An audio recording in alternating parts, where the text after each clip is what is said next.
రేపటి నుంచి బోనాలు ఆషాఢ బోనాలు ఆదివారం నుంచి ప్రారంభం కానున్నాయి. ఉత్సవాల కోసం గోల్కొండ లష్కర్ లాల్ దర్వాజా బల్కంపేట అమ్మవార్ల ఆలయాలను ముస్తాబు చేశారు. జూలై 7 నుంచి ఆగస్టు 4 వరకు ఉత్సవాలు షురూ అవుతున్నాయి. రాష్ట్ర ఎన్నికల ప్రధాన అధికారిగా Sudarshan Reddy, Telangana chief electoral officer సిఇఓగా సుదర్శన్ రెడ్డి నియమితులయ్యారు. ఈ మేరకు కేంద్ర ఎన్నికల సంఘం శుక్రవారం ఉత్తర్వులు వెలువరించింది. చూసాం ఇక్కడ కూడా ఆంధ్ర రెడ్డి.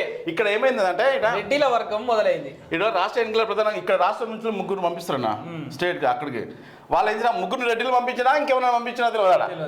3 పంపచ్చు. ఈ రెడ్లనే పంపి ఇంట్లోనే మా ఊరు పెట్టాను. ఆ 3 ఇట్లా ఒకరు సెలెక్ట్ చేస్తారు. అది ఎట్లా ఉంటుంది రాజకీయం. మళ్ళీ ఆగస్టు 11న నీట్ పీజీ ఎగ్జామ్ను ఆగస్టు 11వ 2 షిఫ్టులలో నిర్వహించనున్నట్టు NBEMS శుక్రవారం ప్రకటించింది. కటాఫ్ తేదీ తదితర ఇతర వివరాలన్నీ ఆగస్టు 15న వెల్లడిస్తామని పేర్కొంది.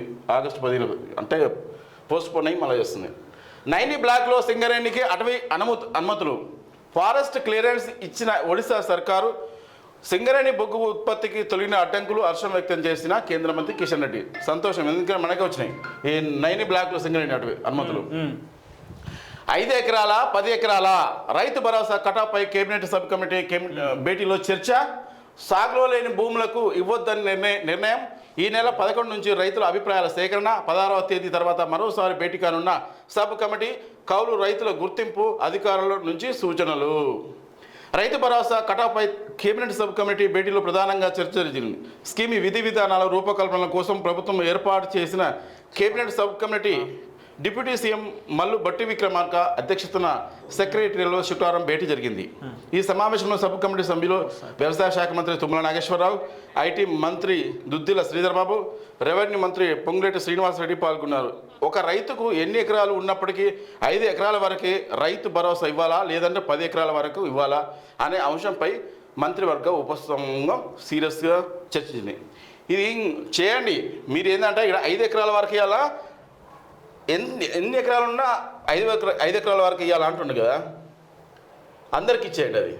ఇప్పుడు గుంట ఉన్నా 2 గుంటలా 10 గుంటలా ఎంతమంది ఉన్నా లిమిట్ పెట్టండి. 3 ఎకరాలన్నారా 4 ఎకరాలు ఎంత లిమిట్ పెట్టండి. సగటున ఒక మనిషికి ఎంత వస్తుంది, ఒక కుటుంబానికి ఎన్ని ఎకరాలు వస్తాయి అంతమంది ఇవ్వండి.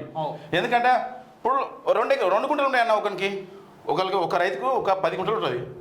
మనం ఒకరికి ఒకటే గుంట ఉంటుంది. మరి మిగతా 10 గుంటలు 10 ఎకరాలు 20 ఎకరాలు ఉంటుంది. మరి వాళ్ళకి ఎట్లా ఇస్తావు? మరి ఈ తతంగం చేయాలి. ఈ 10 ఎకరాలు ఉండక 10 ఎకరాల పైసలు ఇస్తావు. ఇప్పుడు 2 గుంటలు ఉండడానికి ఏమి ఇస్తావు? ఏముండే అవే వస్తాయి కదా. అందుకోసమే అందరి ఇక మినిమం ఇంత పెట్టాలి. ఒక మార్జిన్ అనేది మార్జిన్ ఇప్పుడు సెంట్రల్ గవర్నమెంట్ పెట్టిందా రైతుకి 2,000 పెట్టింది అంటే 2:3 అంటే 6,000 ఇచ్చింది సంవత్సరానికి. మీరు కూడా అదే పెట్టండి. 15,000 20,000 15,000 పెట్టారు కదా మీరు ఆల్రెడీ. ఇవ్వాలి పెట్టారు మనకు ఆడ పెడతారు. చెప్పాలంటే కాంగ్రెస్ గవర్నమెంట్ మనం ఫేస్కు కలర్ వేసేసింది. ఇక మన కలర్ దులుపుకోవాలి అంతే. అది ఇక మనకు సిగ్గుశరం ఉండాలి, వాళ్ళు దునియా చెప్తారు కానీ ఇక మార్చాలి. ఎందుకంటే సిగ్గుశరం మనకు లేనప్పుడు మన ఓటేష్టం మనకు ఉండాలి.